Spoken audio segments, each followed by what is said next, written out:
কুমিল্লায় পদুয়ার বাজার বিশ্ব রোড এলাকায় একটি যাত্রীবাহী বাসের ট্রেনের ধাক্কায় অন্তত 12 জন নিহত হয়েছেন। এই ঘটনায় আরও অনেকেই আহত হয়েছেন। শনিবার রাত ৩টার দিকে কুমিল্লা সদর দক্ষিণ উপজেলার পদুয়ার বাজার এলাকায় রেল ক্রসিংয়ে এই দুর্ঘটনা ঘটে। এখনও হতাহতের নাম পরিচয় জানা যায়নি।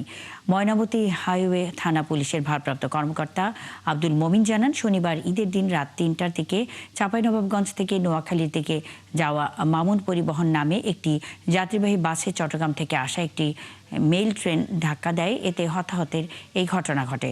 আহতদের উদ্ধার করে কুমিল্লা মেডিকেল কলেজ হাসপাতালে ভর্তি করা হয়েছে। দুর্ঘটনার পর ঢাকার সাথে চট্টগ্রামের ট্রেন চলাচল বন্ধ হয়ে গেছে। ঘটনাস্থলে পুলিশ, সেনাবাহিনী এবং ফায়ার সার্ভিসের কর্মীরা উপস্থিত থেকে উদ্ধার কাজ পরিচালনা করছেন।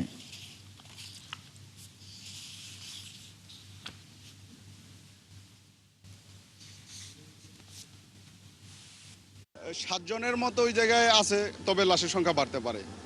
এই হচ্ছে বিষয়। ঘটনা ঢাকা মেইলটা এই রেল ক্রসিংটা পার হইতেছে, তখন বাসটা হয়তো রেল ক্রসিংয়ে আটকে পড়ছে, এই জন্য তখন আর এই অ্যাক্সিডেন্টটা হয়েছে। হ্যাঁ, বিকল আওয়ার হয়েছে, সবাই ঘুমো থেকে উঠে দেয়। বাস সিলেবাল্লা চলে দিয়েছে। এরপর মুরব্বী থেকে যে যাত্রী থেকে শুনলাম, চুয়াডাঙ্গা থেকে গাড়িটা ছাড়ছে। তারা 20 থেকে 25 জন যাত্রী ছিল গাড়িটার মাঝে। 60 জন আহত পাইছি, হাসপাতালে পাঠানো হয়েছে। আমাদের 3 জন আর পাবলিকে পাইছি 4 জন, মোট 7 জন ডেড বডি পাইছি। এগুলো পুলিশের মাধ্যমে হ্যান্ড ওভার করা হয়েছে।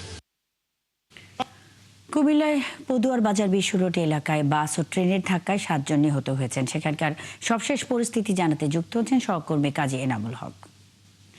এনামুল, আহত ও নিহতের সংখ্যা আরো বেড়েছে কিনা জানাবেন। ঠিক কী কারণে ঘটল এই দুর্ঘটনা, এ ব্যাপারে কিছু জানতে পেরেছেন কিনা?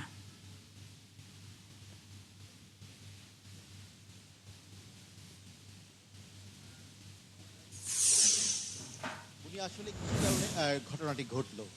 কুমিল্লা ঢাকা চট্টগ্রাম মহাসড়ক, সেই সাথে কুমিল্লা পদুয়ার বাজার রেল ক্রসিং, এবং রেল ক্রসিং এ যিনি দায়িত্বরত আছেন তিনি নিশ্চিতভাবে ঘুমিয়েছিলেন এবং সেখানে ছিলেন না, এবং তার কারণে কিন্তু সেই ট্রেনটি যে চট্টগ্রাম থেকে ছেড়ে আসে 11টা 45 মিনিটে, সেই ট্রেনটি ছেড়ে যায় ঢাকার উদ্দেশ্যে, এবং বিপরীত দিক থেকে রেল ক্রসিং এ যেই মামুনা এক্সপ্রেস সেটি চাঁপাইনবাবগঞ্জে ছেড়ে আসে নোয়াখালীর উদ্দেশ্যে।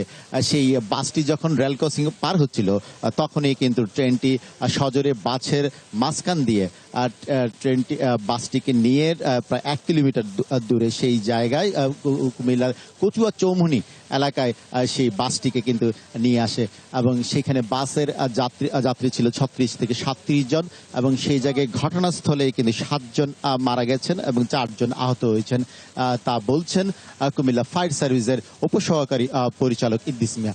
তবে কুমিল্লা মেডিকেল কলেজ বলছেন যে এখন পর্যন্ত 12 জনের মৃতদেহ পাওয়া গেছে, এবং তার মধ্যে 4 জন আহত এখনো ভর্তি আছেন।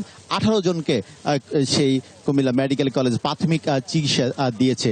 তবে স্থানীয়রা কিন্তু বলছেন যে 2:50 মিনিটে, আর এটার পর থেকে 2:50 মিনিটে ট্রেনটি সেই জায়গায়, ট্রেনের যাত্রীরাও আমাদেরকে জানিয়েছেন যে যখন ঢাকা চট্টগ্রাম মহাসড়কে পদুয়ার বাজার এলাকায় যে বাসটি যখন আসে, সেই জায়গায় সেই রেল ক্রসিং এর এলাকায় তখন ট্রেনটি যাচ্ছিল ঢাকার উদ্দেশ্যে, তখনই কিন্তু বাসটিকে ট্রেনটি নিয়ে একদম ট্রেনের রাস্তার মধ্যে 1 কিলোমিটার দূরে কুমিল্লার উত্তর কচুয়া চৌমুহনী এলাকায় কিন্তু সেই বাসটি নিয়ে আসে, মামুন স্পেশাল যে যাত্রীবাহী বাসটি।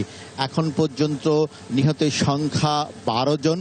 কুমিল্লা মেডিকেল কলেজে 4 জন আহত ভর্তি আছেন, এবং তার মধ্যে 18 জনকে প্রাথমিক চিকিৎসা দেওয়া হয়েছে কুমিল্লা মেডিকেল কলেজে। তবে স্থানীয়রা বলছেন যে আরও 4 থেকে 5 জন ইতিমধ্যে ঢাকা মেডিকেল কলেজে নেওয়া হয়েছে। নিহতের মধ্যে 7 জন পুরুষ, 3 জন শিশু রয়েছেন, এবং 2 জন নারী রয়েছেন। তবে এই ঘটনাকে কেন্দ্র করে কুমিল্লা জেলা প্রশাসক মোহাম্মদ রেজা হাসান কিছুক্ষণ আগে ঘটনাস্থল পরিদর্শন করেছেন, এবং তিনি বলেছেন যে 2টি তদন্ত টিম গঠন করা হয়েছে, একটি জেলা প্রশাসনের পক্ষ থেকে এবং সেই রেল পক্ষ থেকে একটি তদন্ত কমিটি গঠন করা হয়েছে। এই যে তদন্ত কমিটি কিন্তু পরবর্তী সময়ে ঘটনার কারণ কি সেটি কিন্তু জানান দিবে। তবে আমরা যতটুকু প্রাথমিকভাবে ফায়ার সার্ভিস কিন্তু বলছেন যে এই রেল ক্রসিংয়ে থেকে রেল ক্রসিংটি না থাকার কারণে বাসটি যখন ঢাকা চট্টগ্রাম উদ্দেশ্যে নোয়াখালীর উদ্দেশ্যে যাচ্ছিল তখনই কিন্তু এই দুর্ঘটনাটি ঘটে এবং রেলের যে দায়িত্বে যিনি ছিলেন তিনি কিন্তু সেই জায়গায় ছিলেন না।